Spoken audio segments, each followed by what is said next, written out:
A very good evening. Welcome to State of Business on our television. I'm Ashingsani Veerasinghe. Let's have a look at the headlines first. Sri Lanka would be supported by a fair number of countries at the UNHRC sessions in Geneva, Foreign Minister asserts.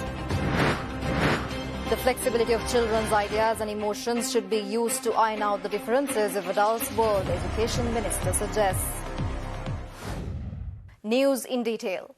Foreign Minister Dinesh Gunawardena said on Friday that Sri Lanka garnered the support of a fair number of countries at the United Nations Human Rights Council as the government faced a crucial session that began in Geneva with confidence.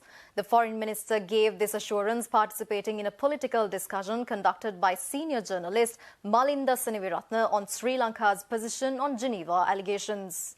Resolution is brought on Sri Lanka, against Sri Lanka if you will, but and it passes by majority vote. Where would that leave us? What would our options be then? They've been talking about sanctions, they've been talking about taking it to the General Assembly and thereafter to the Security Council. Who are our friends? Who can we count on? What are the options that we have in such an eventuality? In Geneva, we are only 47 members appointed from the General Assembly. All are not members of the Commission. But all the countries could participate. We have a fair number. I don't want to make announcements because things are still moving on. We have given our written reply, explained the situation, and we have also circulated to all our member countries the reality. Most of them know Sri Lanka's achievement and the process in Sri Lanka, the situation inside Sri Lanka. And so it is not a new situation on which the Commissioner's report can rewrite certain important moves that Sri Lanka made in the defeat of the LTT. The rest of the report, which deals with internal affairs, I don't think any country would like their internal appointments under the Constitution or by law to be commented in this manner without virtually on hearsay. No inspection on the ground, no inspection or questioning by visiting the country. Foreign Minister Dinesh Gunawardena also said that the situation would not be that easy for the core group on Sri Lanka to carry through. However, he asserted that due to the non-aligned foreign policy which Sri Lanka is following, most of the nations will stand with Sri Lanka. We live in a world where there are structures of power and we are not positioned at the pinnacle. We don't have the guns and the money and we know how arms are twisted. In a situation like that, happy outcomes are not guaranteed. Therefore, I will put it to you again, suppose, just for argument's sake, we lose. Where does that position us in how we try to move forward from that sad history of 30 years long war?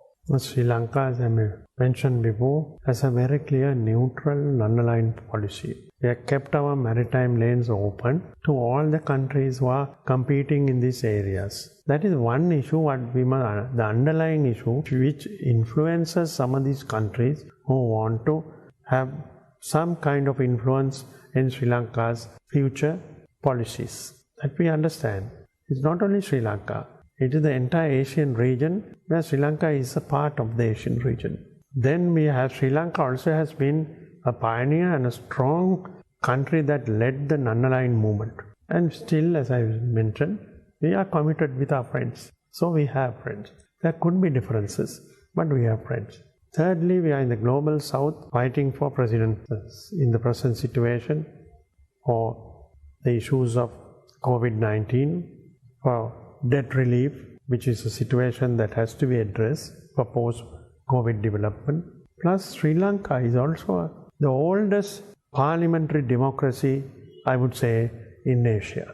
So the principles on which Sri Lanka, whoever has been governing, has been able to stick to these foundations. The government shifts, but the foundations. So we have a lot of friends who are ready to understand and listen to Sri Lanka. Stay tuned for more news after this short break.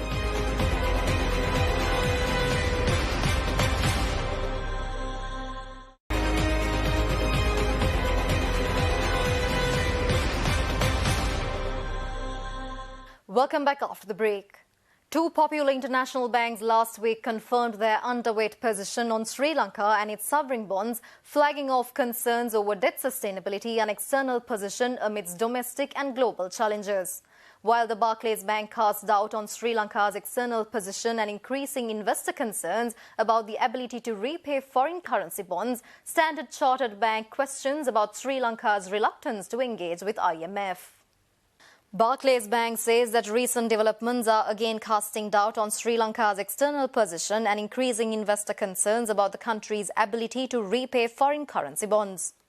Accordingly, they, in a coverage on emerging Asia sovereign credit titles, Sri Lanka drained faster than expected, said that they maintain underweight rating and believe the country will reach a critical point in the second quarter of this year, especially in terms of dealing with its foreign debt.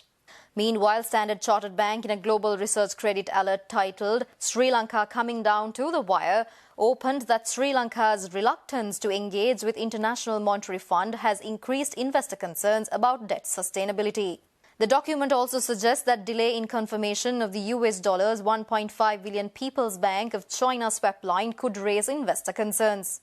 Standard Chartered Bank also points that bilateral support from China, multilateral funding and FDI are potential sources of external financing. Barclays Bank also projected that if the government restructures without the IMF's involvement, the outcome would be harsher exit yields of higher than 12%, even if investors manage to agree to a deal. However, Central Bank Governor Professor W.D. Lakshman brought the media some confident views on the balance of payments, citing his forecast for 2021 of port city lease payments with $1 billion remittances, with $7.5 billion and 10% of remittances. The CBSL governor also expressed his confidence on being positive with exports of $13 billion and tourism receipts of $1.75 billion. Education Minister Professor G.L. Peri stressed that flexibility of children's ideas and emotions plays a vital role in developing the much required virtues and building a sense of team spirit, empathy and reconciliation in children. Education Minister Professor Peri was speaking at an event organised by the Sri Lanka Scouts Association in Colombo last Saturday. The ideal scout will not pursue individual achievement alone, but rather collective achievement for the whole community to work together. The team spirit. I think the team spirit is one of the essential characteristics of scouting, to inculcate and to instill those values, to work as a member of a team, to promote the collective interest of a team, of a school, of a community, of a nation.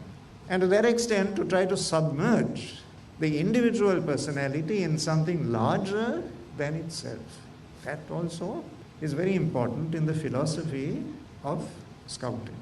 Then compassion and empathy towards less privileged members of the community. That is an integral part of Sri Lanka's cultural traditions, which we have nurtured and developed over the centuries. Concern for others less fortunate than ourselves. Education Minister Professor G.L. Peri said that the Scout movement has a major responsibility to build the bridges which the communities have separated. The Education Minister made these observations speaking at the inaugural ceremony of a series of special programs organised by the Asia-Pacific region of the movement under the theme Let's Make All Children in the Country Scouts in Colombo last Saturday. I am particularly encouraged by the fact that the Scout movement embraces all 25 districts of Sri Lanka. There is no distinction between the north of the country and the south of the country. All ethnic religious groups are brought together under the aegis of the Scout movement. Now here you have a wonderful opportunity to break down the walls that we have created, to build bridges, to reach out among the different communities.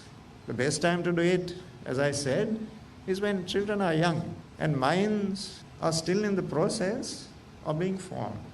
I think you will be doing an invaluable service to Sri Lanka if it is possible to encourage these young people to reach out to one another, to develop friendships, associations, to work together, to collaborate. Stay tuned for stock updates after this short break.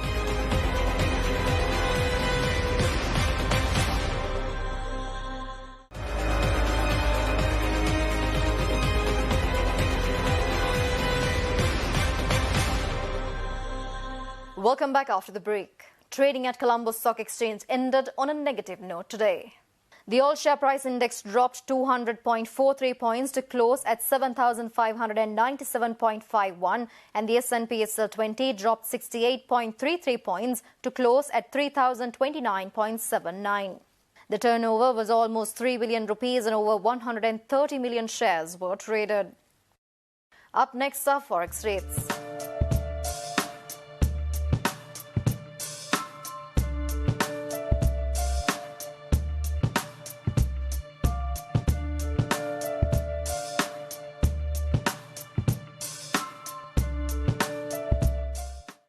And that's all the news for today. See you tomorrow with State of Business at the usual time. Until then, take care. Good night.